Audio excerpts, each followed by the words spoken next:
hello there everyone, my name is Amy, this is the Opinionated Woman, and welcome to Crafty Reads, a series where I craft something and we talk about the last 5 books that I've read. At the moment, I'm still working on that top that I was working at last time. Obviously, I've gotten much further in this. I did have time in Joburg with my family, so I didn't get to work on it that often because I didn't bring it with me. I brought another project with me. But yeah, I'm making some good progress. I think it's going to be looking cute. When this video comes out, I am going to be in an inpatient psych hospital. I have to do an inpatient sleep study to try to sort out the horrible sleep issues that I keep telling you guys about. So they're going to be sticking sticky things to my head every night. So that's going to be interesting. So I'm going to take this project with me. I'm not allowed to bring scissors for obvious reasons. For obvious reasons, I'm not allowed to bring scissors with me, so I need something that I'm going to continually be working on that I don't need scissors for. So this is the project that I'm going to be bringing with me. But other than that, let's get into the books. The first book that I read is Bunny by Awad, and I know this is another one that like people have been saying to read this book for so long, but I finally got it for my birthday and it was speaking to me and I was like, this is time for Bunny. So in this book, I was wondering why everyone was so vague about the plot points in this. And the reason it's so vague is because you need to go into this knowing as little as possible to really get the weird, unexplained stuff that's happening in this book. Like for it to really like if I was to tell you like one of the main scenes that happens, it would really spoil so much of this book. So if you like weird and dark academia, just read this book. You don't need to know that much about it. It's just a really weird fucking book. So we're following Samantha, who's doing an MFA in creative writing, I think. She's doing an MFA in writing at Warren University, Bunny Warren, you see. And she is in this very, very small class with this group of girls that they call the bunnies because they wear very particular clothing, they have a very particular look about them, and they call each other Bunny. I love you, Bunny. Oh my god, hi Bunny, I love you so much, Bunny. So it's like this very like culty sort of vibe. And one day they reach out to Samantha and they invite her to one of their, what's it called? Slut salons where they go and they get inspiration for their writing and things like that. And she starts to get enveloped in this weird culty vibe, and it gets a little bit fantastical, not completely part of this world, and it is really freaking creepy. You never know who you can trust. You don't know, like everything you think you know will wobble at some point, and it's so freaking good. It's so freaking good. And it's just written in a really beautiful way. Like Mona Awad's writing is so like rich and descriptive, and some of the things she describes is so gross. But yeah, dark academia, really weird, culty vibes, girlies being nasty. Read this book. Then I read The Clockwinder by Anne Tyler, and this was really disappointing. So what I usually like about Anne Tyler's books is that she doesn't write books with big plot. Her books are character studies, and they're about interpersonal relationships, their slice of life. And usually the characters are a lot more interesting, the interpersonal relationships are a lot more dynamic, and they're a little bit more quirky. But for this one, I just found the family, like there are some like very important like events that happen within this book, but the book still somehow came across as being quite boring, even though there are these really dramatic events that happen. And it was just, I just found it disappointing. It's the same Anne Tyler's writing that I really enjoy. Oh dear, I've done 3 in there. It didn't grab me. I wasn't on board with the characters. Like it just didn't have the same essence that I'm usually looking for when it comes to Anne Tyler.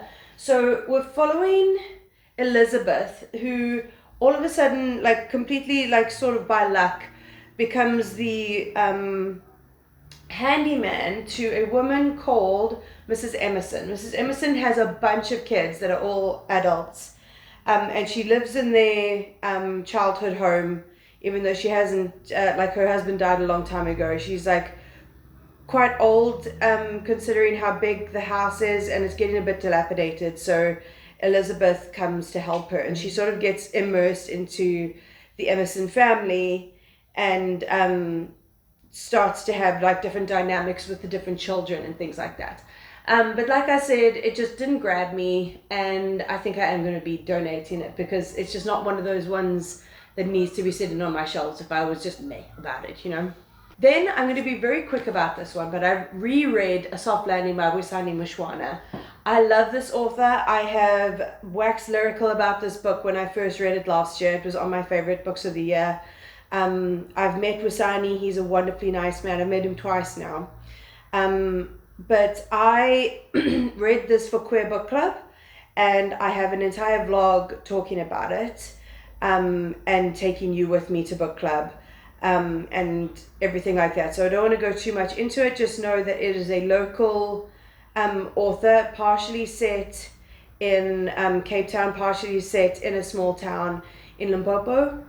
And we're following Anzani, who is a gay man that is reeling from the trauma of losing his best friend and lover, and having to go and live out their dreams of moving to Cape Town and being in the big city by himself, and dealing with that trauma, and trying to open himself up to people again. So that's all I'm going to tell you about it. Look out, subscribe, and you will see the reading vlog where I go in more depth with this. Then I read This Is Gonna Hurt by Adam Kay, and oh my god, so I've heard nothing but good things about this memoir. Adam Kay was a junior doctor for the NHS, and he was in Obs and Gynae, and he wrote a bunch of notebooks while he was working.